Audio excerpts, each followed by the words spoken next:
Hello and welcome back to Exchanges, the Alex Martin podcast. The guests keep on rolling, and today's is a celebrity. Please welcome Andrew Binstock.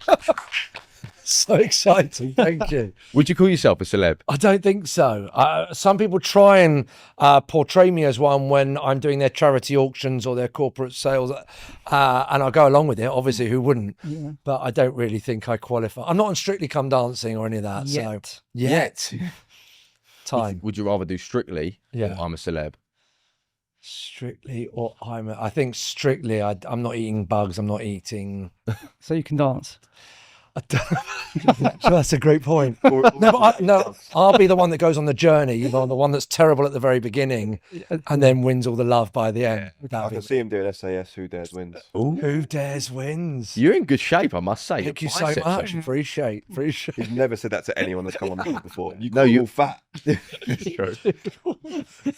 No, you've got very impressive biceps. Are you flexing right now? Or? No, it's very unusual couches. It's like, I feel like I'm like reclining like in an aeroplane. That's what I feel like. Well, as long as you're comfy. Yes. Andrew, what does your microphone say then? Well, you got me an amazing treat, and it says Auction House London on the microphone cover. It's fantastic. Thank you. I'm presuming that's your prized possession. It is now officially my favourite thing of all time. Talk us through the very beginning. Actually, talk me through your very beginning. What did you grow up doing? What did you grow up aspiring to be? Wow.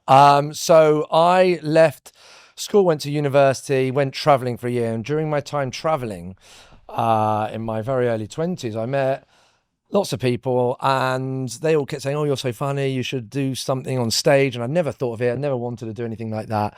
And so coincidentally, I was at school with Michael McIntyre and I always had this sort of thing, oh, maybe comedy would be fun. Now, he wasn't a comedian at this point, we were at school, but I gave it a little go. I did a few open mic slots. I was very lucky that Matt Lucas was a year above me at Haberdashers. I went to Merchant Taylors.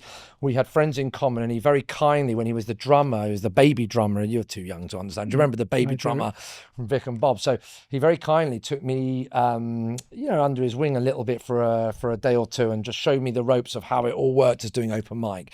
So I remember back in the day, there's no smartphones, none of that. You would go into Time Out magazine, remember that? And you would look for all the open mic slots, so you'd book yourself on, and you just turn up. Anyone can do it. Literally, there was no filter. Yeah.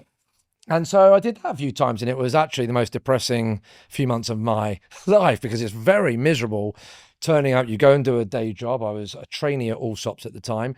Go and do a day job. You then go and find a pub, do an open mic. A load of old drunk guys just boo you, and then you leave. And that was how it was.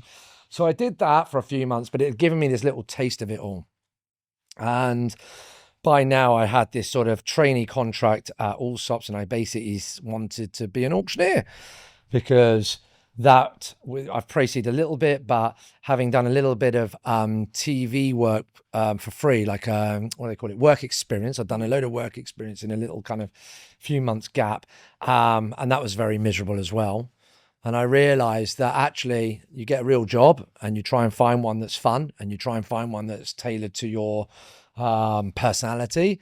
And my dad, who wasn't in auctions at all, but he was a property guy, and he said, I think auctions, you've tried all these little things, your TV and the this and the that, maybe auctions will be fun for you. And that's what I did. So, of course, they're not going to just let the new kid just be the auctioneer. You know, there's some very established, prestigious guys who are the auctioneers. And I did a couple of little internal competitions. That went okay. And the only way I could then really be an auctioneer was to leave and set up my own gig. And by, again, good fortune, listen, everything's luck, right? Like the way you three know each other is pure fate. I don't know how you ever met, but it's only through chance and lucky occurrences. True. And by this time, I'd met someone who lived very near me in Stanmore, who was also a client through the auction world. And he was very good friends. He was a Scouser. He was from Liverpool, and he had a great contact called James Kirsch from Sutton Kirsch, and they're big auctioneers up in Liverpool. And this was 2006 now, and I basically got put in touch, said to this guy, completely cold called him. I said, look, you don't know who I am. A guy called Joel's introduced us. I quite fancy having my own auction business. You've already got one. I'm in London, you're in Liverpool. Should we meet? He said, I don't suppose you're actually an auctioneer, are you? Because my one's literally just resigned. Now, I wasn't, but I said I was. And of course, this is 2006. I mean, anyone could have done it. I mean, literally, if you can count and stand still and shout, you're in. I went up there. He had a packed room. He's about to be finished auction guy, handed over to me halfway through. And there I am, just in the middle of a packed room. The whole of Liverpool felt like was in there. Were you terrified? And never done it before. And I'm just sitting there shouting numbers out and just like taking bids off people. You must have been bricking it a little bit. A little bit, but buzzing. And listen, I'd learnt off two very good guys at Allsops, the top. So I kind of had all the lines in my head. I had all the words. I had all the techniques, I think, kind of in my mind, but I never. Is it like being a pickup artist and you just A have to little know? bit, man, a little bit. Do you know, one thing I'll never forget. So it's my first ever time. I've never done this in my life. And in London, one of the auctioneers I'd learned from, who was my boss at Allsops, had a line he always used, which is called, "Come on, sir, it's any money." And it was one of his lines to get someone to bid. So two people are bidding against each other, and one of them's now having a think about it and not really sure if they want to go again. And he goes, "Come on, sir, it's any money," right? Humorous in London. Yeah. Not humorous in Liverpool. So I learned this. He said, so basically we've come off we've finished the half day. It's all gone quite well because, like I said, the market was strong and everything was selling. He said, just one thing I've got to pick you up on. You can't joke about money up here. It's not a subject people find funny. You can't use that as a method to try and extract more bids. And so I learned that, and I've never said that line ever again. And I still do the auctions for Sutton Kirsch. And obviously, I feel like I'm really rambling here. I've got no questions. I've got no questions left. You've answered them all. I'm so sorry. No, What have you done in a minute? No, so I can't remember where we were about 2006. So I've now moved to about 2008. We weren't doing very well in London. We were, I was kind of doing my thing. I had a few clients who were doing sort of 20-lot auctions. It wasn't particularly marvelous. And then we talk about fate and luck and who you know and how you know people. I played a lot of football at the time, and a guy I played football with who was also an estate agent from nearby. He said, look, I think I should invest in your business and I want to bring some other people involved. And I was like, this sounds fun. Sure. So he introduced me to my now business partner, a guy called Jamie. And we met in 2008. He got it straight away, just sold out a big brokerage firm. He was ready for his next big project. He's a few years older than me. And he got it. He loved it. He was not from the auction world, but he was just totally overcome by the fact that we could just exchange contracts. No lawyers present, no nothing. I can just stand there, and because my name's, because I'm Andrew, an auctioneer, I could just sign sale memorandums and just basically make buys. It was just, he was like, wow, I've got to get a piece of this. And we did that for a couple of years together. We then got approached by the auction house franchisor, big operators all around the country. They didn't have London covered. And so what happened is they said, look, you guys are doing all right, and we need somebody to represent us in London. This is now end of 2010. And we said, come on, we'll do it. We were ready for a rebrand. We weren't doing great. We'd been plodding along for 4 years now. As somebody said to me, you're like an A-list actor, but you're constantly in D-list movies. Like, you got to get a better movie, and the analogy kind of sat with me because we had a tiny little office in Barnet. It wasn't doing great, and no one really knew us still. They kind of knew me. I was screaming and shouting a lot, but no one kind of was using us. So we got together with these guys and took over, became their London office. And then suddenly it all just went, because suddenly I was now introduced to more influential people, more relevant people. And I was able to sit rather like this and convince them that, we were okay and we knew what we were doing. And so it snowballed. And if any of you know anything about auctions, it's once you start to build a catalog up and you start to get some lots in, then other people want to use you. Trying to get someone to part with their most valuable asset when you've got nothing else to show is not an easy pitch. Why are you going to give me a lot to sell? You're in property. Why are you going to give me a lot to sell if I've got 3 others? But if I've got 300 others, not that we had at the time, but even if I've got 30 or 40 others, suddenly I'm a plausible and realistic outlet for you. And that's how it played.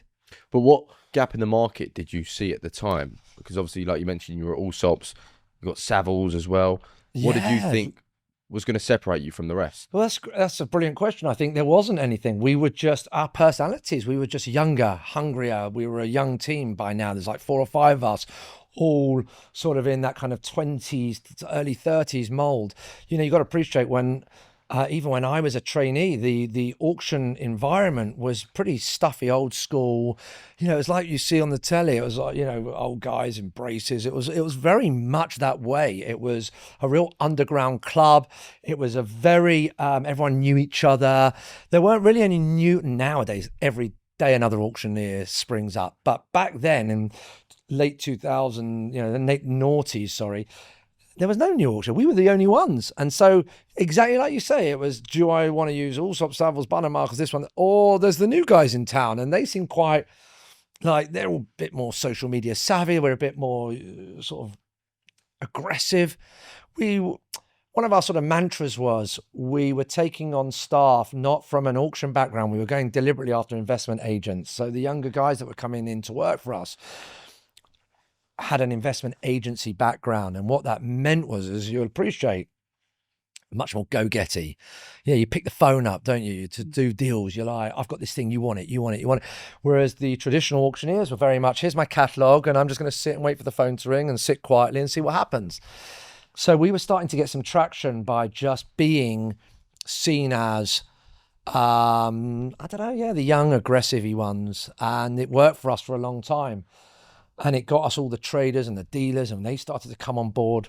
And then we realized we need to get a bit more corporate, and we need to start making ourselves appealing to slightly more professional, institutions. So then we employed people and we became a bit more adaptive to their needs and wants. And there's, you know, it's all about customer service for them. They want reports constantly. The valuations, you know, someone said, you say to me, what's this worth? I go, I don't know, 200. But now it's got to be on reports with headed paper. You know, we had to really change. And then COVID hit. And COVID was the absolute change for everything for us. How long were you going before So COVID? we'd been doing, our very first auction for Auction House London, now under this new sort of umbrella, this new franchisee, it was so exciting, was 2011. We were March 2011. And were you doing well from 2011 to 2020? We were doing okay. We were very much a championship side. We were doing nicely. We maybe got promoted. We were sort of mid-table. Did you have a big, bright Porsche then? I did. No, No. that came later. Okay. That came later. There was a real, you know, I know you love your football. There was the top four was very hard to get into. You know, we were just kind of, we were like a Brighton. We were liked, you know, we were seen as the nice guys and all the rest of it. But to try and break into that sort of elite gang was hard. These people were global brands. They had offices all around the world. Some of them, they were all over the place. They were hiring Cumberland hotels and spending millions on lunches for clients. You know, we were not these people. We were just. But was your expectation to be one of those Yeah, people? for sure, of course. You suppose, like- referred earlier saying you're a franchise. So So- does that mean there are branches dotted around the country? You got How does it work? Spot on, 100% right. What happens is with Auction House UK, they are a franchisor. They were set up by two lovely guys who are based out of Norwich, still are. One of them's kind of left now, but the guys that brought us on board used to be called, I think, Tops Auctions. They were a tiny little auction business in Norfolk, and they realised that there wasn't sort of anyone doing it around the whole country. I'm sort of speaking for them now, but I think I'm going to kind of do their story very briefly. They kind of, I don't want to be rude about it. Two country guys, you know, they were from the city. They were from Norfolk, and they basically pulled together like the best from Leeds, the best from Birmingham, the best from London, the best, what they believed to, and they pulled together this sort of army of auctioneers. And that's what Auction House became. And we were there sort of big central stars, because as we all know, and it does cause a lot of resentment from some of the other branches, but London's where the money is. This is where a lot of the traders are. This is where the players are. You are very likely to find someone from London who would happily buy a load of property in, I don't know, Lincoln. You're very unlikely to go to Lincoln and buy a ton of property in London. Now, that annoys people from Lincoln, but it's true. right? That's just how it is. It's not my fault. I didn't invent that. It's just how it is. And so very quickly, London became the central point. And So hold on. So there's an available building in Lincoln. The Lincoln Group want it, but you're like, nah, it's going in the London auction because we'll sell it. sorry, no, the decision is never the auctioneers. The seller will decide that. Okay. So you, Alex, have just acquired a building in Lincoln. You want to trade it on. Your decision is, do I give this to a regional guy in Lincoln, or do I let Andrew have it in London? Now, I'm not going to influence you in any way whatsoever. You will make your decision purely on your own relationships, what you believe to be is going to get you the most money possible, right? I have a question really quickly. Please. Why don't they put it on Rightmove, and why do they choose to auction it? They being the seller. Yeah. So, I mean, look, there are some sort of self-selling websites. There's loads of these, and you can just put it on Rightmove. What makes someone choose to auction it off instead? So, rather than an estate agent, you mean? Yeah, is that a stupid question? No, not at all. So, you can't go on Rightmove as a normal person. You by yourself can't just go, can I put my property on Rightmove? You have to be an agent to be allowed to use the Rightmove model. So, and you're quite right. The whole world does think you're only going to get a good price if it's on Rightmove. It pains us agents all the time because they have a complete monopoly. They charge us disgusting sums of money. I mean, vile, horrible sums of money. But we all know we kind of have to be on it. To answer your question about should I go with a local agent or an auctioneer, then that sort of now falls into one of my constant sales pitches, which is when you go with an estate agent, the way the model in the UK works, which is very different from Australia and America and various other countries, is that we have this really antiquated system where it goes on with an asking price, whatever that might be, of call it $399,950. I now offer you through the agent $399,950, and now it comes off the market. So these guys aren't even allowed to now look at that building. There's no competition there. I've now offered you what you have put on as your asking price. You're very happy. You pat your estate agent on the back. Go, aren't you clever? You got this guy to pay me $399,950 within just 12 hours of marketing. You're the best of the best. No, you're not. You've underpriced it, and the first guy that's looked at it has said, I'll have it.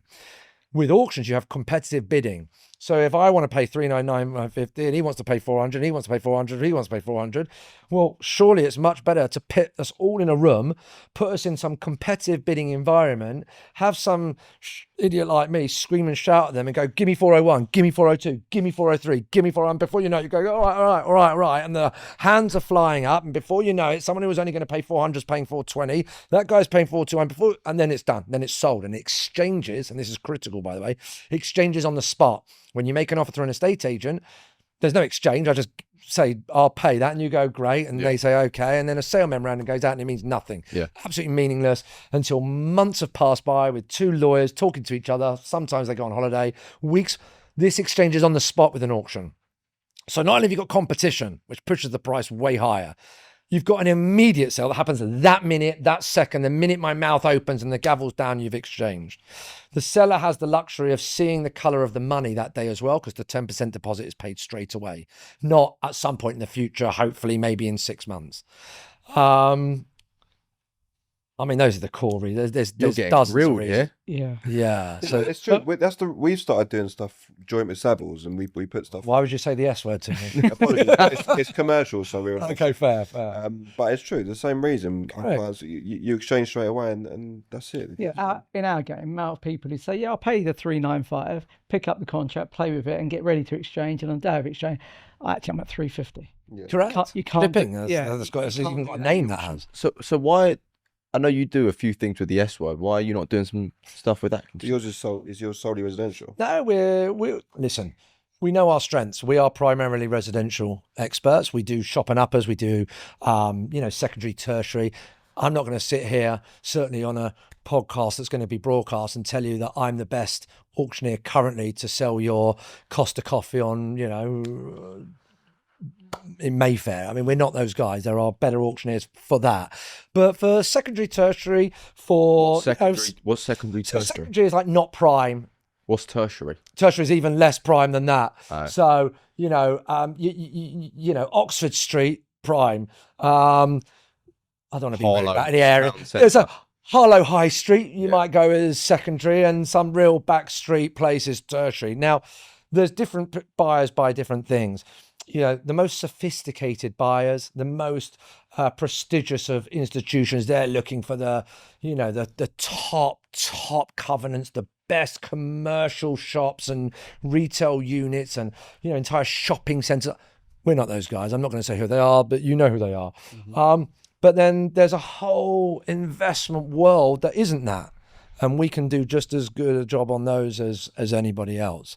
But I think what people use us for currently is their residential. And that's where we've made our name. Would you ever, is that in the same company then, residential and commercial? Or would you ever do auction house residential and auction house commercial? It's a great business idea, by the way, but it's actually probably not really needed. Now, I've already said their name. I won't say it again, but where I did my training, they do have two separate companies. One is for residential, one is for commercial. They deem themselves quite fairly to be substantial enough to warrant having two completely independent companies that probably almost compete actually half the time. Most auctioneers won't do that. The people you use don't need to do that. They're all lovely people, by the way. I get on great with all these people, but I'm mindful you're probably very famous, have loads of followers. I don't want to keep publicizing one of my competitors. So, I suppose you get to a certain critical mass and then you think, crikey, let's have our own standalone business with different staff. Most people don't do that. You would incorporate, like you would land, which is separate from residential, which is separate from ground rents, which is separate from commercial. It all just gets mushed into one giant auction cycle, which for us now spills into 2 days because there's only that many hours in the day that you can shout numbers out of people. So we do 10 2-day sales. And if you were to open up those catalogues, they'd just be a complete mishmash of everything. So what separates you from the other guys? So I know you said it was that you're nice guys, but what is the selling point? Marketing is critical. I always say to a seller, there's only two things you want from your auctioneer. Probably applies to anything, to be honest. If you were selling a second-hand watch, whatever. You want to know that the people who are selling it for you have exposed it to every single possible human that might be interested in buying that thing. For example, if I were to sell my watch right now, there's 4 of us here, 5 of us with the tech guys. Can I really be convinced I'm going to get the best price right now if I just said, right, let's auction this watch off right now? Whereas if I went to a specialist watch auction on a day where they've been marketing lots of watches and they bring 2,000 people to the room, I feel I'm going to get a much. So marketing is key, right? Exposing that asset to a wide audience. Well, we do that to the max. We're on every social media. We are so loud. We are so visible. I genuinely believe no other auctioneers expose properties as well as we do. Yeah. That's number one. There's only 2 things. One is that. The second thing is how good's the physical auctioneer, the guy shouting out the numbers or the girl. How good are they? Because let's be honest, if the auctioneer is 4 p.m. and he's been going since 9:30 in the morning and he misses a beat, he's not quite on it. He thinks, oh, I've got my reserve now. I need to get through. We've got stuff to do. And he just rushes it. Are you really getting the best price? He didn't quite eke out that last bid. What we're known for and what I sort of built a bit of a reputation up for is eking out extracting every last bid is actually one of the slogans under our logo. We are known, and it annoys a lot of buyers, don't get me wrong, for the gavel doesn't come down until every pound has been sucked out of that room, which is what sellers want, right? And I don't think any seller has ever complained that you spent too long on my lot getting me a bit more money. Yeah, No one's going to ever say that. So those are your 2 things. What do we do differently? We do both of those things differently. We have the best auctioneers, the physical humans that shout the numbers out. And I believe my team is the best at marketing. Those are your 2 ingredients to ensure a perfect sale. With COVID and it all going online, how much does that hurt you considering this is all personality coming? Alex, it was the complete opposite. In a weird, crazy, mental way, the property industry, not just us, the property industry went crazy after lockdown. I don't know if you remember, but every sort of tabloid article about property prices was suddenly Cornwall went through the roof. All these sort of coastal towns were going crazy because everyone was working from home. People were at home bored. They weren't going on holidays. They weren't doing anything. And they suddenly started looking at second homes and investments and what am I going to do in my future? It was unbelievable. The tonic that it gave the whole of the auction industry and all of the property. I mean, I think all the portals were talking about the most amount of traffic they've ever had was in those first few weeks of lockdown. And what it did for us was it leveled the playing field. To go back to a great question you asked me earlier about the difference between all of us, we used to hire a nice room to put on our live room auctions. Was it as sexy as the rooms all sorts of? Maybe not. They were hiring the best hotels. Suddenly that's all gone now. There is no rooms. So how glossy your brochure is and how sexy your room is and the lunch that you're feeding your clients at the auction day is all gone. Yeah. All gone. That's all. That's no longer the measure.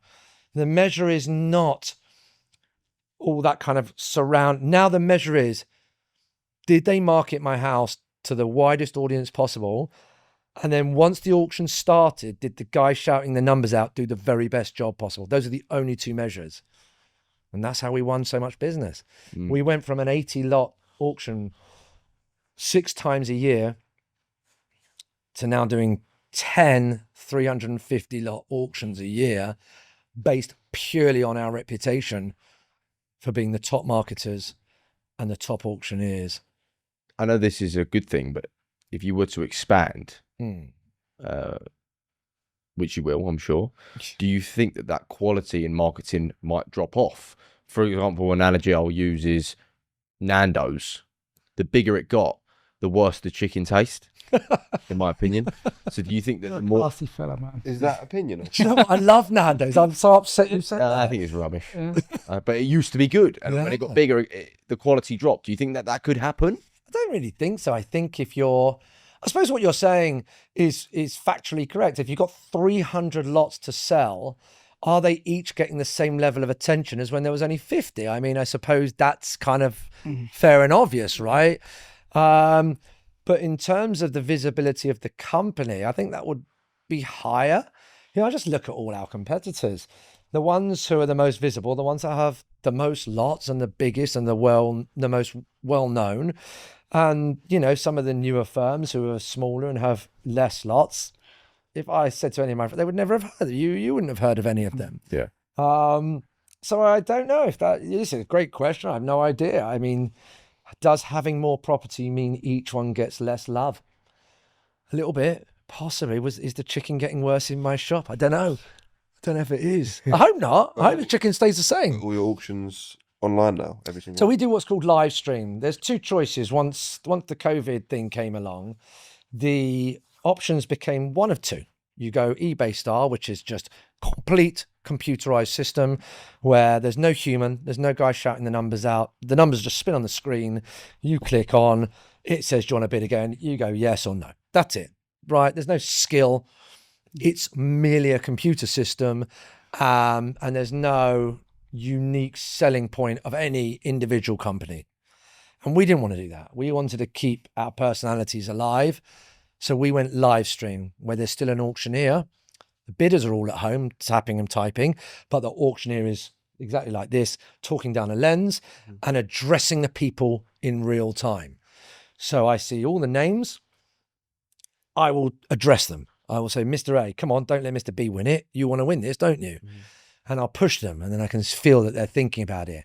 And then suddenly they click again. And then I say, well, you saw how difficult that was, Mr. B. Do you not want to pay another 1,000 and probably knock him out? So I'm talking to them. I'm addressing the computer. In the room, you can, in the old days, you could feel it and you can get the buzz going on in the background noise. You're telling me you're sitting there staring at a camera. Staring down a camera. You're still getting that same buzz. You can feel it. It's not the buzz that I enjoy as much. I much prefer to do a room auction, but it's not what the world allows anymore.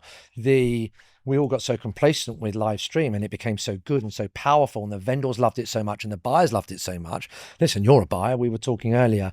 One of my buyers said to me, you know what, in the old days, Andrew, this is the pain in the arse it used to be for me to come to one of your auctions. I've got to leave my house. I've got to drive all the way into London. I've got to find somewhere to park. I've got to pay my congestion. I've got to sit there and get there well in time because I've got to listen to you talk crap for hours. I've got to wait for my lot to come up. I don't even get to put my hand in the air because the bidding has already gone so fast. I've already lost it. I've then got to do that whole journey in reverse. I've literally wasted a day. Now what I do is I flip my laptop open. I sit there if I want in my pants. I can hear you in the background. I can hear what lot you're on. I wait till it's my turn. I then come and quickly pay attention. Type, don't type. Hit yes, don't hit yes. Win, lose. Laptop's down and I carry on with my day. I mean, to now take people away from that convenience and put them back into the get on a train, drive into, it's never going to work. Plus the sellers are now really used to having thousands of people bidding at an auction rather than a couple of hundred, for the reasons I've just described, because obviously it's now so easily accessible. So could we ever go back to a room for a one-off unique special day? Maybe. But now I do lots of corporate work, lots of charity work, and those are my in-room auctions. And they're obviously very different. They're very fun. They're very buzzy. Most people are drunk. They are there to raise money for a specific cause. Typically, everyone in the room is there to support. They really want to push. And when someone's flogging a pair of Arsenal tickets, they go for big money because they just want to help. And, you know, some people like to watch Arsenal and whatever it might be. The days of that coming back to the property world, I think, sadly, it's finished. Do you fear that AI is going to analyze you? Yeah. And in about 5 years, your personality is going to be downloaded and you're gone. 100 million%. Okay. So much so, I was just on holiday this summer and I spoke to a guy who told me he was an AI expert, and I said that exact question. I said to him, oh my God, is it possible that someone can say, study Andrew Binstock's style, clone a precise image of him, talk like him, speak like him, use his mannerisms, and conduct my auction without hiring him? Oh, He went, 100%, of course that can happen. That is so scary. oh God. How mental's that? So then what'd you do? I don't know. Come and do be illegal. podcasts with you. I don't know. What am I going to do? What am I going to do? I mean, I don't know how it works in the world of music and TV and stuff. I mean, are you allowed just to say, write me a song in the style of Ed Sheeran and use his voice? I mean, are you allowed to do any of that? It's going to be a problem for everyone, isn't it? Right. No one really knows what the right and wrong. And what's the legalities of it all? I mean, at what point is it not okay to clone someone?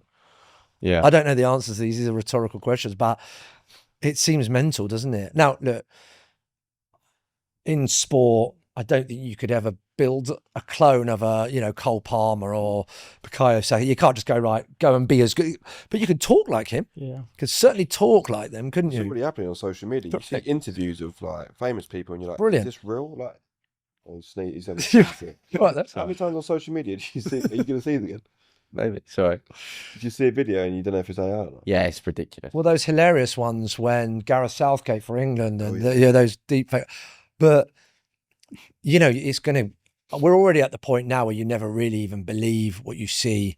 You know, if you saw Donald Trump saying something crazy, well, you're almost going to go, actually, that's a bad example. But someone you thought was quite sensible in the first place, your first thought now would be, well, that's obviously just an AI of him. Whereas, yeah, I mean, if somebody decided to clone an auctioneer and mimic their exact mannerisms and style, I don't know where that sits on the realms of what's okay and what isn't. You showed me that you'd already been cloned. I could have been cloned. Would you talk about the Lewis Litt thing? Yeah, so that's happened lots of times. People have mistaken me for someone that is much bigger than me, much older than me. So it's not great for me, this, is it? You are way better looking. Thank you so much. I appreciate that. I really You are. appreciate it. Would you? I did ask you as one of the first things. Yeah. You've built a bit of a reputation as someone that is out there, a property celebrity, if you will. Did you always think that you would be a bit famous? Because you strike me as someone that in school everyone was like, Andrew will be famous one day. So good. I don't know. It's not something I ever thought about until I got into my adult life. I think what happened was the TV. Am I allowed to say TV shows on here? Yeah. Okay. So Homes Under the Hammer is a really well-known property program on just, daytime telly. It's got a very cult following of unemployed people, students, people who are sort of waking up at lunchtime every day kind of people. And or not waking up, but not having to be anywhere till lunchtime. And How come you didn't know about it? yeah. He downloads every series. He watches all of them. Yeah. And Do fit that demographic. I like that. You both turned to me at the same time. That's it. Him. Yeah. I can't remember when they first reached out to us, but they came and said, "Can we film?" So this the show, for those that aren't familiar with it, is real simple. They follow the journeys of property buyers at auction, and they follow their journeys, and they sort of want to see how much money they make, and it's quite exciting. Everyone's got this sort of kind of desire to see how other people do their business, and so as a byproduct of that, us auctioneers, we're very much the background, but we kind of get about a minute of the airtime in a typical sort of hour-long show as they kind of show the buyer winning it at auction. And what was happening was, because our auctions were deemed to be quite fun, and I was quite shouty and loud and trying to sort of mock people from time to time, and silly things would happen, like someone leans on the light switch and the lights will go out, and you make a thing of it, and before you know it, the cameramen kept saying, "Oh, can we come to yours? Can we come to yours? Can we come to yours?" And so over a period of time, we started to sort of be on the show loads, and sort of the cameraman would sort of feed me funny lines to say, and it became a bit of a thing, and we sort of started to become known for being quite seen on this show. And then as COVID hit, suddenly they're not coming to film in your auction rooms anymore, so they had to think of another way, because the show's been going for, I think, 19 years now. We've been on it for 15 of those years. Wow. And obviously, because I've shut the numbers out, so that I'm the one that keeps getting the clips. The next thing, so once COVID came along, they still wanted to use me a bit, and they still wanted my involvement, but they couldn't come to auctions because there's nothing to see anymore. So they said, "Well, why don't we get you out of the property, and you can just sort of walk around the properties and tell us about the buildings." So, as you know, the show's filmed backwards. They pretend, I'm not going to even give any secrets, it's so obvious. We send every single winning bidder an invite to be on Homes Under the Hammer, every single one. And the person, a lot of people don't want to be on telly, they want to keep themselves private, and then obviously they get lots of people go, "Oh, that sounds fun." So then they reach out to the production company, and the production company then start a journey, and then they work backwards. So they go, "Right, you five are great, right, what did you buy? Oh, you bought this one. So what we're going to do is we're going to go back in time and pretend to get you walking around it like you're thinking about whether you might buy, and then we're going to get the auctioneer talking about what this, if someone were to win this house, wouldn't it be great because they could do this to it and this to it and this to it, and then we're going to sort of make out like you've won it." Just ruined every. I know. I'm so sorry. I'm so sorry. But if you think about it, it would be crazy for them to film every single property that's ever been to auction ever in the hope that someone might win them. Now he says it, it's so obvious. That's how it's filmed. We're on the same page. I'm heartbroken. What else is a lie? Deal or no deal's a lie. They know what's in the box. Ridiculous. And you've just said, obviously, it's filmed backwards. No, I didn't know. Matt still believes in Father Christmas. Not Father Christmas is obviously not real, but the Tooth Fairy. Tooth Fairy definitely real. Right, so then what happens is they get the auctioneers to go in and talk about the houses, and then we go in again once they've been won, many months later, and to say, "Oh, haven't they done a great job or a bad job?" And then we tell the audience how great we think it is. And so I started to do a lot of that, and then that weirdly got me more well known than the actual shouting the numbers out, because I don't know, maybe my opinions and they love you. Do you know what the pondering is? No. Okay, so I was just going to mention, I heard you got a signature ponder. The signature ponder. So what happened was, again, it all comes from the camera people. They go, "Oh, can you do this? Can you do that? Can you do the other?" And then we realised that I was exaggerating it quite. So that with Homes Under the Hammer, there's always a scene where both the buyers, but more importantly, the expert giving their assessment, has to walk into a room while there's a voiceover going on. And obviously there's no voiceover when we're there, that comes in, and they just say, "Right, what you need to do, you need to come and stand on that little spot there and just look around this room for 10 seconds and then just walk out." And we have to do it in every single room in the building. And so I'd walk to my mark, I would stop, and I'd look around. And 10 seconds is such a long time when you're just staring at every bit of it. No movement, no mouth, just having a really good long think. And bear in mind, these are derelict buildings with nothing to look at. And I don't so, believe him. He's amazing. yeah. I'm there. So what happened was my pondering became apparently quite good compared to other ponderers. Okay. And so the camera people were like, your pondering's really good. And then the word pondering started to air itself. And then I started to, because I'm on social and I'm putting, here's me pondering in Billericay today. Here's me pondering in so-and-so today. Here's me in Watford. And all I was doing was pondering. So suddenly there was no interest in what I was saying. The words that were kind of like me going, oh, I think if they were to move this wall around, we could open it up. No one cared about that anymore. They just wanted to see me walk into a room.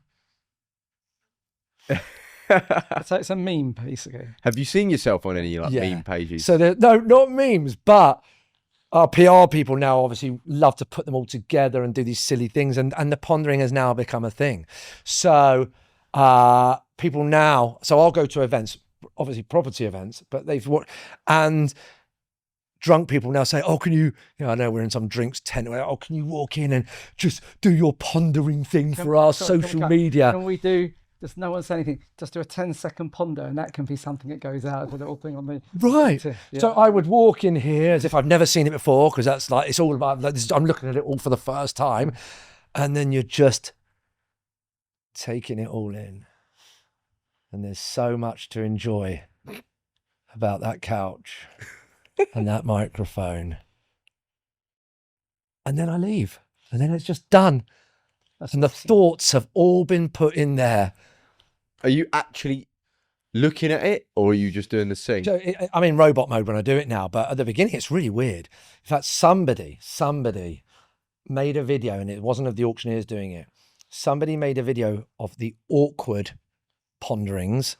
They didn't call it ponderings, that's my word, but the awkward silences of the contestants walking around, because these people, they're not doing it regularly. They've just bought this house once, they've gone in, the camera people have gone, oh, Dave and Sue, do you mind just standing there and just stare at the kitchen wall? There's nothing there, it's all falling off. Just stare at it. And these people don't know what to do. They're like so awkward, they're like fidgeting, and they're like staring. And someone's put the whole thing to like a kind of a montage of awkward starings and musings. So it became, this is what Homes Under the Hammer is kind of, it's as well known for that as it is known for everything else. I want to do an exercise. I actually haven't prepared either of you for this, and I definitely haven't prepared you.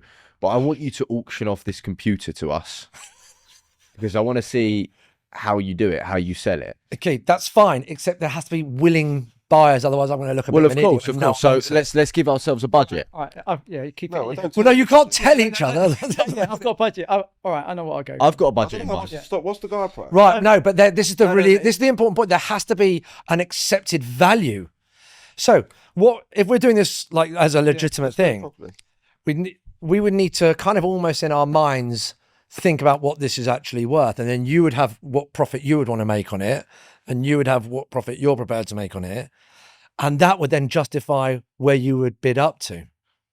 I don't know what this is. Huh? Mac, How old is it? 2023. Okay. Right. yeah, you got a figure in your head now. Yeah, I'm good. A second hand. It's a good. It's runs well. It runs Shall well. I bring the tech team in as well to do this? It's how would you categorize Is it? there any porn saved on it? No porn. That devalues it slightly. Yeah, as long as we reach your face, it's fine. So ordinarily, obviously, I would know exactly what I was selling, but we'll just call it like a MacBook. Yeah, MacBook Pro. A MacBook Pro. So, ladies and gentlemen, lot number one is a MacBook Pro, 2023 version in good nick, as far as I can see, fully loaded up with as much football and porn as you want. Who wants to start me off? Who's at £200 for a MacBook Pro? £200 straight away. 250 anywhere. 250 is bid. 300. You're having a think. It's still at 250. I'm looking for 275. Then I'll take a smaller increment to 275. Bring you back. It does bring you back. 300 now. 300 is bid. 325. Yeah. It's well worth way more than this. 325 is there. 350. You haven't even bid once yet. 350. 350 is there. 375. 75 is how many things in. 4. 25. 50. 75. It's 450. You want to come in? Now you're at 475. 500. 500 have. 25. Have a think. 500 it is. I'm looking for 525. 525 in the green. He's back. 550 now. 550. We're still going 575. Was that a bid at 575? You can't bid the same as him. That's not how an auction works. You have to bid more. 575. Thank you. 600. Have a think. I'll come back to you in a moment. It's 575. Are you in or out still? You're thinking it's five. He's back at 6. He was teasing us. He's in at 6. 625 now. Don't look at him. Look at me. 625. You're out. You might have this at £600 once. You're going to lose it. You know that's going to go. There's a lot of porn on here. 600 twice. I'll take 10 if you're super quick. Give me a quick bid of 10. 10. Nod with me. 10, 20. We're going up in 10s now. 30. No, you're out. I can see you're out. I'm sensing that body language. At 620 once. 20. He's not even interested. Are we all done at £620?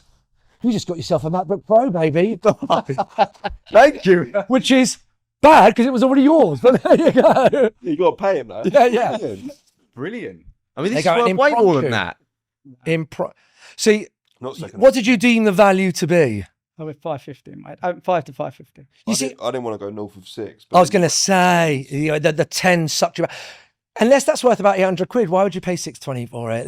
Who can be bothered? 180 quid profit. Yeah, you got to do a lot of work. You got to now stick it on eBay. You got to wait for some. Back in because I started to think there might be stuff on there that I could blackmail you with. See, that's another great reason. So people have different perception of why something's good. Yeah. You know, if you've been to a building and you can see, because you're smarter than everyone else that went to that viewing, that there's a freaking Banksy hanging on the wall or whatever, you're like, I'm paying more than you because I saw something that you didn't see. Yeah. Yeah. And this is how property works. Angles. Where can I make money?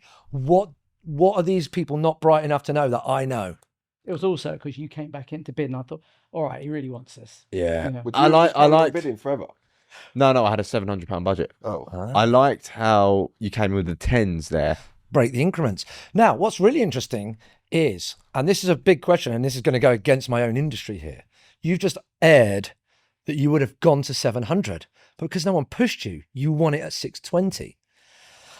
Had I have just put that on a website and said, best bids, you get one shot, best bid, I will open the envelope up and whoever's got it gets it, would you have gone 700? Has the seller lost 80 quid by this exercise? I don't know. Because maybe you would have gone, actually, no, the 700, I was only saying that now because I was caught up in the moment. And actually, if I had time to sit and think about it, I wouldn't have done. So auctions work, as you saw there, when there's competitive bidding, when more than one person wants the item. But people say, well, how do bidders win at auction? Bidders win at auction in the example you have inadvertently just given there. You won it for less than you might have been prepared to go. Yeah. It's really interesting you say that. We operate in a very niche market with faith groups and they buy for need and legacy, not really what the building's worth. And the amount of times we're on the wrong side where we're acting for someone else and we're thinking, we'll pay 4 million for this. And our goal is to find out where the last bid is going to be and try and have a relationship with the agent and try and save them some money. And you're right. But then isn't that nice when everyone's won? Yeah. I mean, I love auctions. It's what I've done since 1999. I know nothing else. The glory of, they always say, don't they, like in a deal, someone's got to win, but actually in auctions, I don't think it is. If a buyer's walked out £80 up in their mind, Yeah. the seller's reserve was 500. They're 120 quid over what they were actually really quite happy to take. Yeah. You've genuinely got two winners in the same negotiation. And that's kind of rare. I think, if you think about business, you think about arguments, you think about litigation, you think about divorce, you think about all the things that people seem to get incredibly upset about when they're arguing with people. You either feel like you've both lost, or you feel like you really conceded, like you very reluctantly went, all right, have it. All right, we're done. We've agreed. But I think in auctions, you genuinely get two people who are going secretly high-fiving themselves and their business associates going, I can't believe we got that. And you going, I can't believe I got it for that price. Have you had people you've put the hammer down, then they've regretted it and tried to run or thought they pay way over the Have I had that? I've had that 10 times per sale. Wow. Because it's called bidder's remorse. Yeah. And unfortunately, it's a humanistic trait. And if you think about this from a psychological perspective, You would never, ever deliberately win anything at auction ever, no matter what that auction was. Why would you pay more than everyone else for something, whatever that is? Football tickets, houses, charity football shirt. Why would, if everyone else knew to stop at this, why did I go one more than the next person? And that's what we're up against. It's certainly in property. If everyone stops at 500 and you've gone to 510, and the minute that gavel's down, that elation immediately switches to, oh my God, what have I done? Why did all those professional people stop at 5 and 490s and 480s and 460s? And yet I'm still going at, what do they know? I don't. And what have I done wrong in my maths here, or whatever it might be? So, and these are, we're talking about the most valuable thing you're ever going to buy in most people's cases. So sadly, we deal with bidder's remorse constantly. And it's a real fight we have to sometimes make that buyer pay their deposit, realize they've done a good thing. Listen, I'm talking 300 lots. We might have it 5, 6, 7 times per sale. But Does it ever get physical? it's never got physical. It gets litigious. And ultimately it boils down to the seller's appetite for... Google litigious. Litigious, I've heard that so word. The seller has to decide, how much do I want to throw at this, money-wise, to sue the buyer. They're in breach. Yeah. So you might sue Alex if you think he's loaded and he can afford to pay you. But if I told you, bear in mind, this is no fun for us auctioneers, but if I have to ring you up and say, great news, we sold it, but slightly worse news, the buyers told me they've got no intention of proceeding because they actually meant to bid on the following lot and by mistake bid on your one, or whatever nonsense comes out of their mouths. And you say, okay, that's not great. What's the profile of the buyer?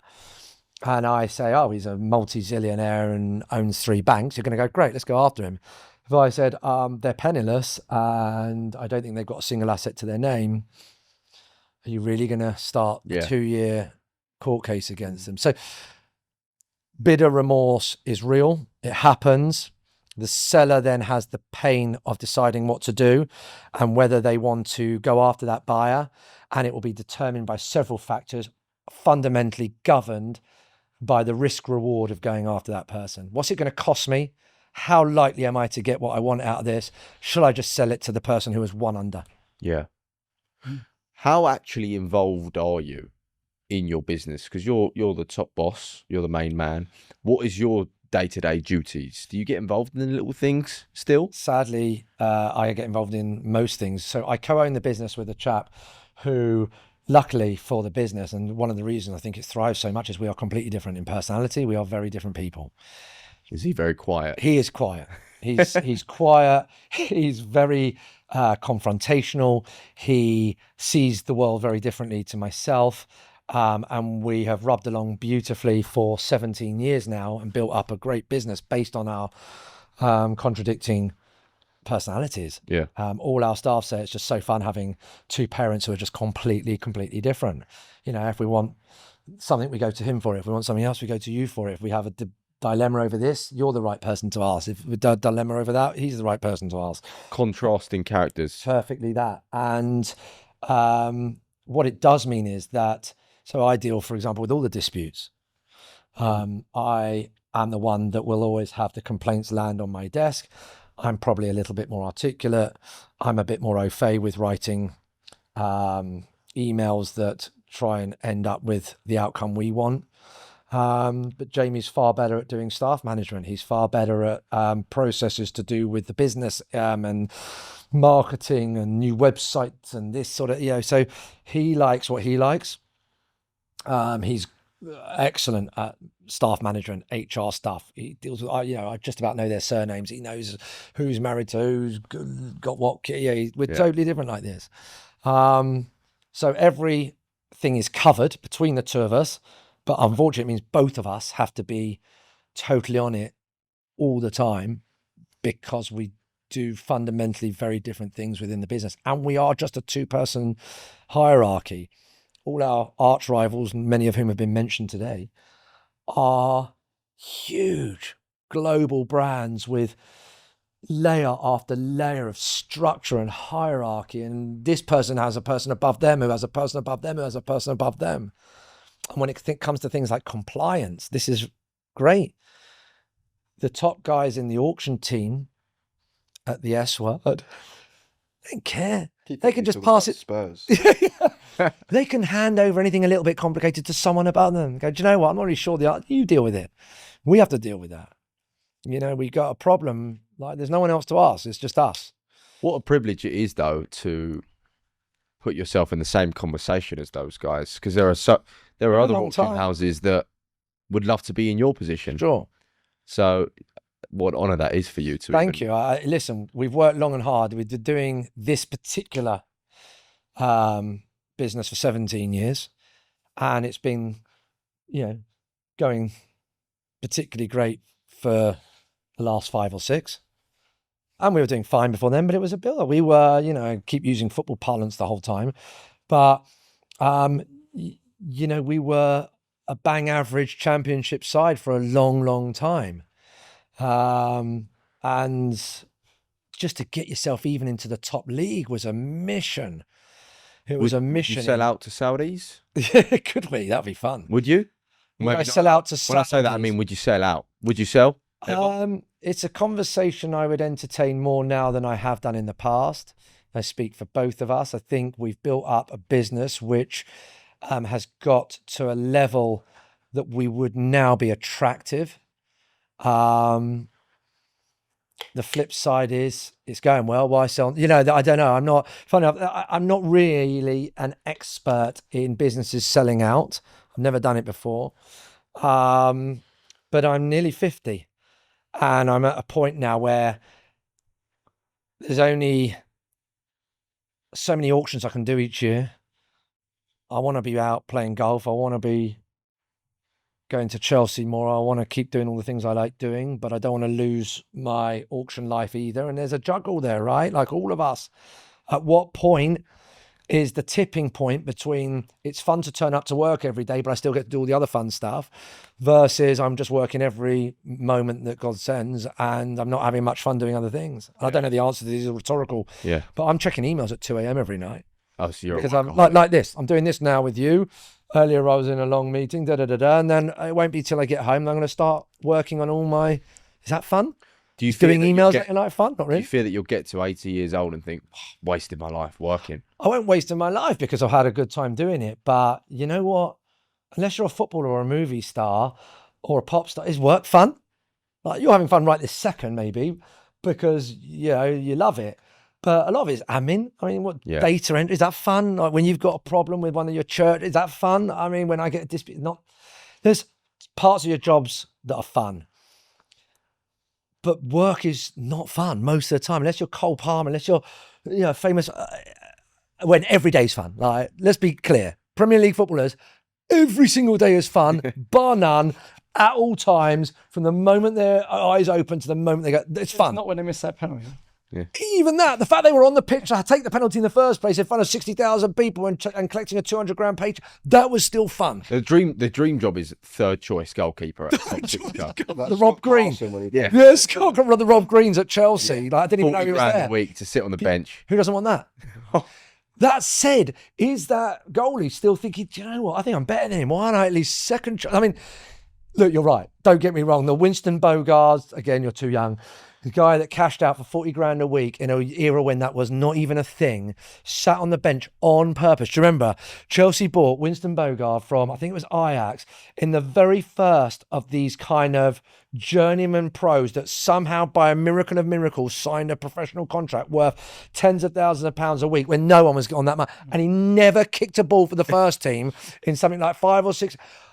Guy literally just collected every 7 days. He went into his online bank. He went, oh, I'm 40 grand richer. Oh, I'm 40 grand richer. Oh, I'm 40. Every week. Satisfied. For years and years. Yeah, I'm looking at him now. Yeah. Google it. Played for Chelsea for 4 years. How many first team matches? 9. In 4. Yeah, well, he was famous. He was the guy that invented this. Somehow fluke a contract, happily not turn up, happily take the cash. Probably a bit, I don't want to get sued for this, maybe a bit of an Abramovich money laundering scheme going on there. I can't remember the year he was there. Was it even... 2000 to 2004. So yeah, so it was about the beginning of the Abramovich. Yeah, 04 was the beginning of Abramovich. So maybe he'd been signed just. Anyway, the point was he set up that world that you just conveyed, which is work fun if you get paid loads of money to do absolutely nothing every day of your life. Probably quite fun. Probably quite fun. I can't see you sitting doing nothing. Though. Yeah, neither. No, but then no one does nothing. Really. None of us do nothing. The not many people get paid tons of cash to do nothing. The third choice goalie at Chelsea. Well, they still have to rock up to training and stuff. But Yeah, so and they've got to stay fit. Poor them. Yeah, but again, that goes back to my point earlier, which is fun. Because, I remember taking my son to watch an open training session at Cobham. Those guys are having the most fun imaginable. Random Tuesday, they're having so much fun. Yeah. They're running around, they're jumping in and out of cones, they're piggybacking each other, they're having a laugh. They're eating nice food in the canteen that's all free. They're getting a massage. They're getting physios. I mean, it's like the greatest day ever. And that's just a random Tuesday when there's not even a match. So believe me, they're having the best time ever. Nice. This is a really random thought. I'm very surprised that eBay haven't opened like a property auction branch. Regulation and compliance.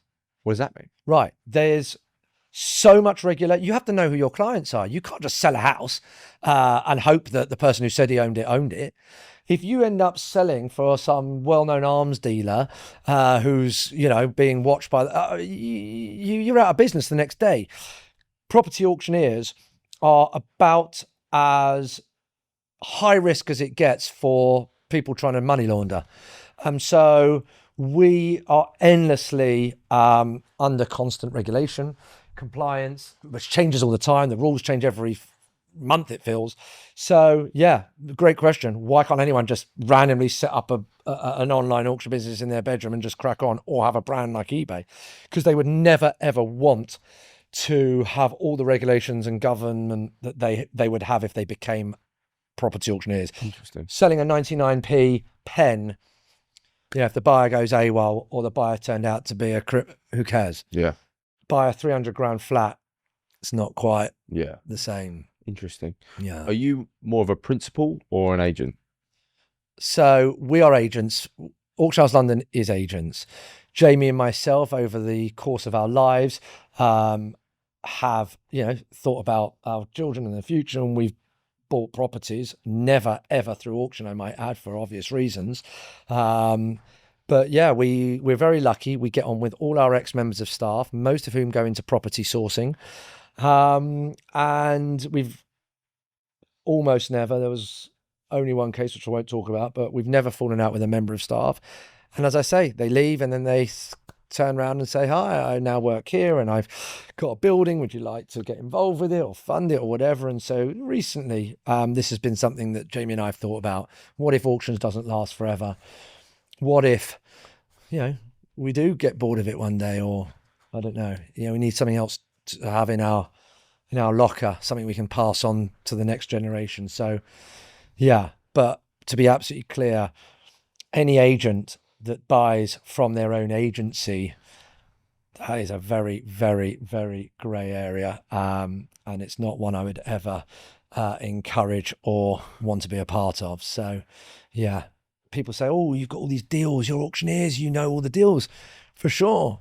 But they're there for public's auctions. The whole beauty of an auction is you can't fudge it. 10 people they're putting their hands up. I can't pretend I haven't seen 3 of them. I mean, I can't steer it to you. If you and me get on so well that by the end of today, I want to just steer every good property to you, it's impossible. I'm not an estate agent. Estate agents can do that. An auctioneer can't, because how am I going to publicly auction something and still ensure that you win it? So how many deals do you do before it gets to the room? And do you actually get a buzz from doing those deals, or is it, no, I want it in the room? I love that. Yeah. Again, not our decision ever. Out of 300 lots, typically 25 might be sold prior. The profile of the sellers in almost every one of those cases are very risk-averse individuals who just need something to be sold for a price they deem to be the right level. Again, I'll go back to human psychology. Let's take your laptop as another example. Let's just say, for argument's sake, your reserve was £500 in that story. You now know it went for 620 But let's say you didn't know that because the auction hasn't happened yet. And I've been marketing it for a week and a half. And you've had 2 offers at £300, 1 offer at £400, and 1 offer at £900. You've got a big decision to make now. Bear in mind, an offer means I want to buy it today. I don't want to wait for the auction. I want this now. I want it today. You're going to say to me, Andrew, what should I do? And I'm going to be genuinely perplexed in that story, because what I don't want to do is lose that £900 person. So we can dismiss the 2 300s and the 1 400 because we know they're below where we're going to have our reserve anyway. But I've now got an understanding of where my 4 bidders are at. Yeah. 2 of them have told me they're only going to go up to 300. 1 of them's told me he's going to 400. And 1 of them's told me they're going to 900. In theory, this is not normally how it play out on the real day. 2 choices. 1, I let you raise your reserve now all the way up to say 900 or 850 or something, so that we capture that person at a price that is kind of close to where they were at, supposedly. Or more realistically, I encourage you actually to take that bid, because what I don't want to do as an auctioneer is look unprofessional. And it'd be really unprofessional of me to let that guy win it for 500 quid, which is what your reserve is. But at the same time, I don't want to change my reserve from 500 to 850, because what if he doesn't bid? I've now almost certainly done myself out of a sale. Whereas I might have stretched a couple of those other guys to the 500 mark or got a new bidder in at 500. They're definitely not going up to £800-900. Yeah, definitely not. So in that scenario, yeah, you've got the 900 guys saying, "I'll do it." You take it to the room. Will you just be bouncing? No, what I'm saying is I wouldn't take it to the room in that case. Yeah, but let's say he said, "No, I want you to go to a room." No, I can't bounce it past reserve. By the law of auction, the reserve is absolutely the marker. I can run it up to 1 below the reserve, but the moment I hit reserve, that's a winning bid. Okay. Now, if I get another bid on top of that, great. Old days, which could you do that? Well, in the old days, no. You can't bid up what's called bidding off the wall. You can't bid off the wall past reserve. Now, do I know who all my sellers are by face? No. In that story, could Matt have secretly turned up or sent a relative or a friend and done some bidding on his behalf? Of course, I wouldn't have a clue. How would I know this? Yeah. It's like the film Uncut Gems is what I'm thinking of. I haven't seen the movie, no. Never mind. But what would then happen was he'd be sabotaging his own auction sale by bidding on his own lot in this pre-room story. And actually, depending on who the auctioneer is, might say, well, you're paying a fee. You've won it. I don't care that you're related to the owner. You stuck your hand up. The whole auction saw you. I've got it on tape. You put your hand up. You're winning it. Yeah. Well, what are you talking about? I'm here representing that. I don't care. You know, this is an auction. You can't do that. Now you're paying a full commission. So listen, thank God this hardly ever happened. We're talking about micro moments of an entire career. But you asked me a brilliant question, which is, should you ever not take something to an auction and actually just sell it when someone makes you a pre-auction offer? And there are times when that should happen. And I just gave you that example where one offer is so much better than every other offer you've had that it becomes an insane decision not to take it. That's when you would take it. Yeah. It's such a complex market. It is. So much deeper than you think it is. Well, if you have 3 offers at 500 in your laptop story, it's so obvious. You just go, well, this is brilliant. Like three people have told me they're going to bid round about 500. And even if they were sort of trying to, just get, I'll get them to 5, whatever.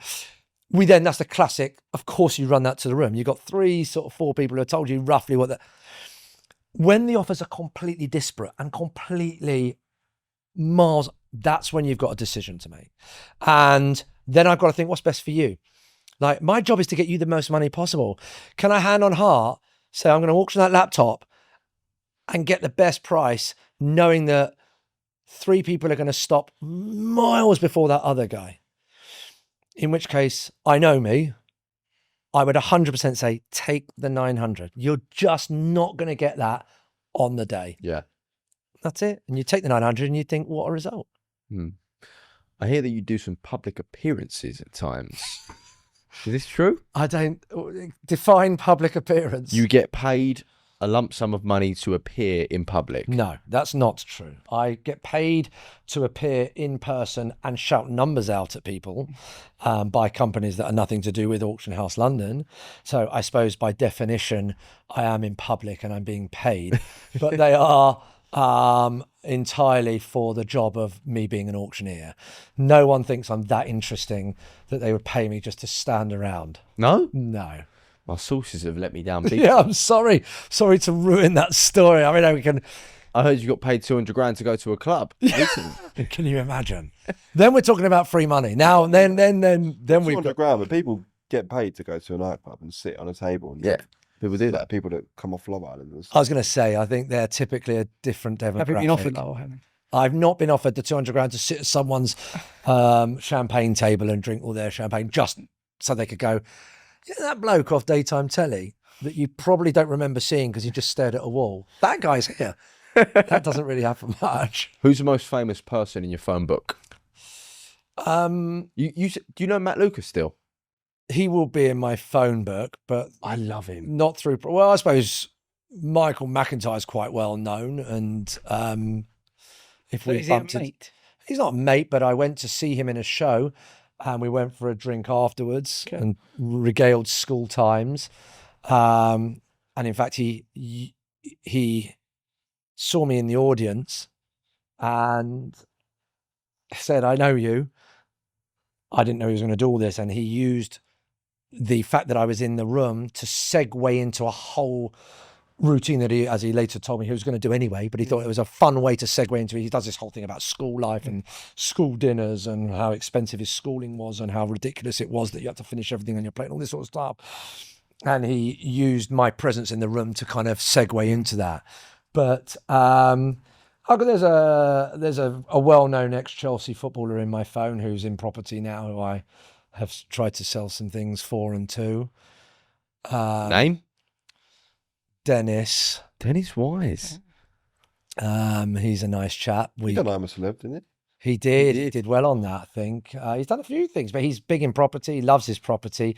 Actually, he's sort of not really into football. He takes no great pleasure, which I really rate him for. He takes no great, doesn't abuse I'm the Chelsea guy, even though they still chant songs about him. He's not that fussed about it.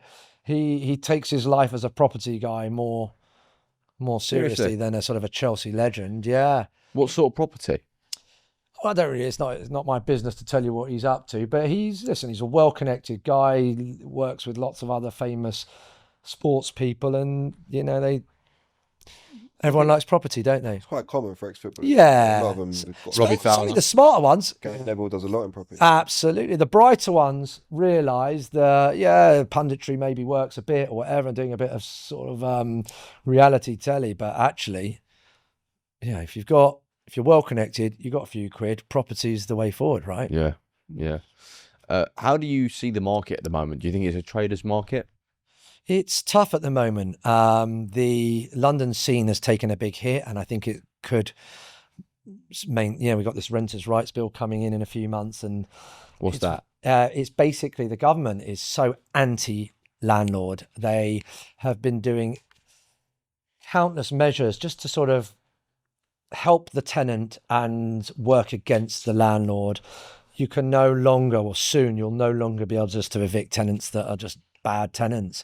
Back in the day, they call it no fault evictions, but if your tenant stopped paying you or kept trashing the place, or there's numerous other things, you just got rid. Now you got to go through a complete process. And going forward, that process is going to get harder and harder and harder. And eventually, tenants will just be able to stay kind of ad infinitum, bar a few very specific things you might be able to get them on. But, the landlords are deserting the market. They don't want to be lumbered with something that's expensive to run, costly on their mortgages. And if the tenant stops paying, you can't just get rid of them. They might be there for ages. It's there's more complex things which are too boring for this, but to do with what you can offset against your taxes and whatnot. But it's not a favourable time to all. There's loads of ways of making money in property: buying cheap, trading, investing, buying the right stock, commercial, unique buildings, finding other angles. But just your bog standard, I'm a dentist, but I want to invest in something else. Just a basic buy-to-let flat somewhere. Yeah, they're not so fun anymore. What is the cheapest thing you've ever auctioned off? Loads. We auction loads of stuff off The reserves. the cheapest. I have definitely sold a plot of land for £1 before. Probably multiple times in my early career. It was a gimmick. People would put things into auction with no reserve because they just said, I don't care what it sells. Bits of grass, literally, bit of grass the size of this table, an off-cut of someone's back garden, a development site that's been completely maxed out and they've got some spare bit of lawn to the side. And these developers realised that even the bit of lawn to the side might have a value to someone. Maybe the adjoining house has a slightly bigger garden. Maybe you can put on a roundabout, you see them in your little... advertising signs, don't you? Local, everything's got a value. But sometimes you don't know what it is. And there was a phase where people were offering stuff for nothing. And sometimes it would sell for £1. What's the one that surprised you and you've gone, oh my God, how have we got that? What, top money you mean? Yeah. I don't mean like millions, but you might have thought it's worth £5 and it's gone for £500,000. It's one of those where it's unique. And that, it's funny, this is your line of work, isn't it? You get like a water tower in the middle of nowhere, or you get some kind of bizarre building and we have no clue what it's worth, and it will come to us with a preconceived value that the seller's got. Possibly they've had a red book valuation done on it or something. So it's given to us with a reserve already preset that we don't really get a say in. I mean, we've had I couldn't even count, but things that have come to us with a reserve of, say, a couple of £100,000 and sold for well over £1 million. I mean, that's happened more times than I could ever remember. We had some garages. You asked me one, actually, and this actually ended up featuring on actual news. Somebody gave us some garages in Fulham. Crikey, this was so long ago. It was when we were auctioning out of a cinema, which we used to do for fun, give out free popcorn to people because we thought we were putting on a show and we thought we'd really go for the show. That's cool. Yeah. We had some garages. I think the reserve was something like 140 grand, 7 garages. We sort of valued them at, what's a garage in Fulham worth? 20 grand each. I think that's how it kind of came to be sold for. You could go, it was something like 800-900 grand. It was mental. But the winning buyer thought he could put like 2 hotels. It was something, his development idea was so extraordinary. Maybe 2 massive houses on it. And it's just perception of value. What was just 7 odd garages to stick a car in to some local residents, to one person, the seller, I mean, because we just took the reserve we were given, ended up selling for hundreds and hundreds and hundreds of thousands of pounds because somebody else, and obviously more than one other person because they had to be pushed, lots of other people saw it as a development opportunity in the prime bit of London. And so those are the best lots. Best lots. Hotel there. I think I've exaggerated. I think it was two houses, 2 adjoining semi-detached multi-story houses worth several million each, but obviously got to build them and do it and get them. And yeah, and I you know what, just thinking it through with you now, I don't know whatever became of that. Yeah. I wonder if he got it. I wonder if he got the planning. I'll assume there's still garages. Do you reckon? Should we find out? Or we'll do it another day. But yeah, I don't know. I can't even remember the address, but that was about 12, 13 years ago. Get Matt the address. He'll Yeah, I'd love to know. Oh, I got actually one other story which was in the news as well. There was a famous house called the Mole Man of Hackney's house.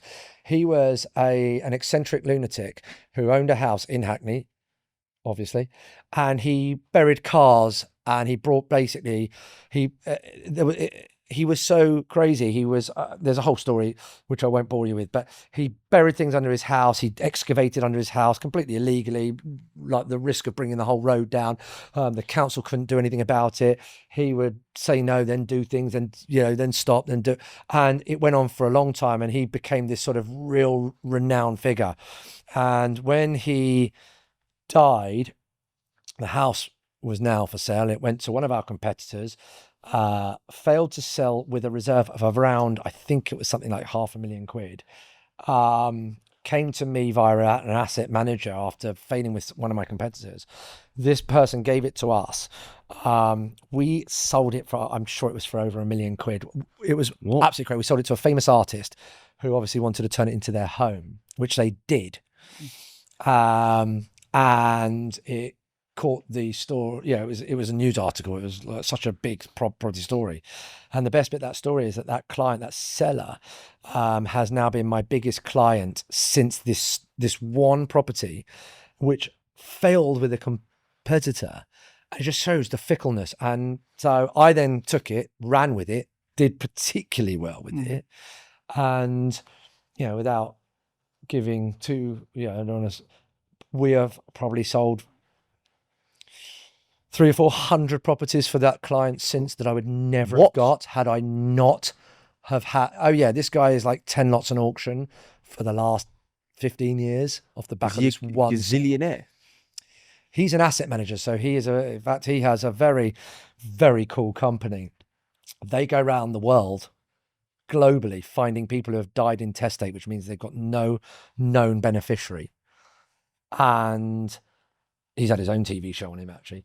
And they're like private detectives. He's got a whole army of people that find the beneficiary. So imagine this: you're minding your own business in a faraway land. He sends people on planes and agents on planes, and you get a ring on your door and you go, you don't know this, but you had a long lost uncle in Wimbledon, England, who had a portfolio of properties, art, all sorts. And you are the only living heir to this estate. And you're just sat there in your swimming trunks going, what are you talking about? And they say, sign here. We're going to take a big fee, and I'm going to sell everything, the cars, the art, the houses, the lot. And I'm just going to send you a check when it's all done. You're going to go, yeah, this sounds like a really good day I'm having. And then the property comes to us. I don't know where the art goes, don't know where the cars go, And this guy's business. Brilliant. So cool. And so he goes around, like he's like the giver of the winning lottery tickets to people. Do you want a winning lottery ticket? Do you want one? Do you want one? We need him on the pod. Yeah, I was just thinking. Yeah. Can you leak his name or? Well, I'll tell you off in case he's quite a private guy, to be honest. But I'll ask him if it's okay, and I'll tell you separately. But yeah, he'd be a fun person to have. Although he's already got a TV show about him, so kind of. Can't be that private. No, but it's more about the business and what he does. I don't know how much he's physically on the TV show himself. Anyway, the point being, that client came to me, and we talk about chance and fate and how just everything just sort of happens by pure luck. That client came to us through one moment of fortuitous failing somewhere else. I do think you make your own luck, though. Yeah, you've got to run with it. So you've got to get the opportunity and run with it. Obviously, if you then muck it up, then nothing's happened. But if someone hands you your chance, crikey, in sport, this must happen all the time. You get a chance to trial for Arsenal or whatever, and you have the worst game of your life. You didn't take it. You have a great game. You're suddenly in the system. You're suddenly Miles Lewis Skelly and you're up and running. These things are just fractions of moments, right? And what's the most expensive you can tell us? That one I think was pretty easy. We sold a £4 million probate house in St John's Wood. Wow. And that was so fun. Just the buzz of saying those numbers coming out my mouth. Oh my word. Can I get a 3.75? Are we at 3.7? Are we at 3.8? Are we at 3? Were you going up in 10s and 20s? You know what? It's a great question. I can't remember what I was going up in. I'll watch it back. It was just magnificent. Bear in mind, the average sale price in an auction is £173,000. Is that right? We list 3,000 properties a year and we sell 2,000 of them. Of those 2,000, the average price is £173,000. Wow. So imagine how fun it is when you get something even over $1 million, never mind 4 million. It was a one-off.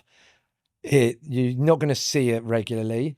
That was a memorable moment. And I can tell you what the guy was wearing. He had a bright red jumper on. And I just remember we knew he was there for it as well. And we were just all looking, going, oh my God, Andrew, this is on you now. You just got to get him to buy it. What was the reserve? Can't remember. He wasn't bidding alone, but we knew he was the one who had shown all the interest. He was the one who really wanted this house. Old? No, young, wealthy, probably turned it into the most incredible house. This is a rundown probate in St. John's Wood. And this guy, I'm guessing, turned it into something incredible. Wow. Yeah. 4 mil. Yeah, that was a good day. And that was early in our life. So that was when we weren't that well known. Where do you see yourself in 5 years, Mr. Binstock? Wow. I imagine I'll still be running Auction House London with Jamie. We'll be doing what we do. Hopefully it'll be even bigger and better. Maybe 3-day auctions, maybe listing 400 or 500 lots each time. I guess the mission amongst us and our competitors at the top is to be the number one.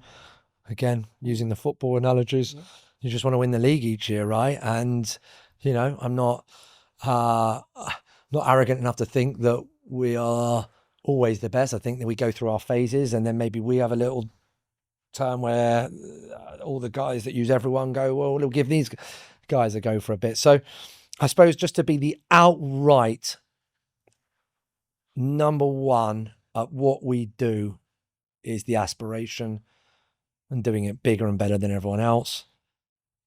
And then maybe getting that offer you were talking about earlier and saying goodbye to it, maybe. When AI is ready to take your face on there, there you go. Clone me in robot fashion, who knows?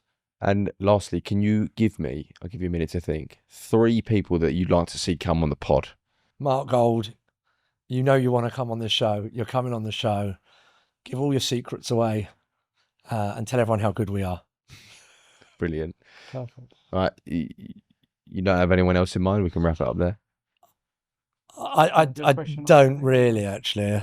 Nothing that, if you had prepped me, maybe I could have quickly gone through my phone book, but I can't. It's awful when someone says, quickly think of someone you would think. I can't think. Now of the lights are shining bright. Yeah, it's a big studio. That's when you excel. Maybe. Yeah. You're right, actually. Yeah. Been an absolute pleasure, Andrew. Thank you Great. so much for having me. It's been so fun. Thanks for your time, and thank you all for watching. Till next time, God bless.